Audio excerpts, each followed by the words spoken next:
সন্তান কিন্তু প্রথম ভূমিষ্ঠ হয়েই মায়ের চেহারা কার দেখে, মায়ের চেহারা দেখে। এই জন্য প্রত্যেকটা মা ভালোবাসা সন্তানের মনে থাকে না? মার প্রতি ভালোবাসা কি থাকে, বেশি থাকে। কিন্তু বাবার ভালোবাসা হচ্ছে নীরব, নির্মিত ভালোবাসা। যে ভালোবাসা বাবা প্রকাশ করতে পারে,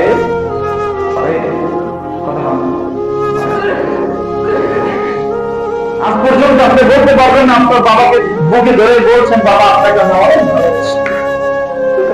মাকে তো কতবার বলেছি, বাবাকে আজ পর্যন্ত বলতে পারি নাই যে বাবা তোমাকে ভালোবাসি। কিন্তু বন্ধুকে ঠিকই বলি, বন্ধু তোমাকে ভালোবাসি।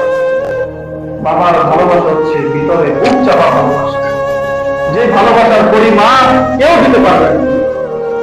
তুমি মার সাথে সব শেয়ার করতে পারো, বাবাকে বাঘের মতো ভয় পাও, তুমি আসলে বোঝো না যে তোমার একটু তোমাকে বুকে জড়ায় ধরা বাবার কি আকুতি বোঝো না।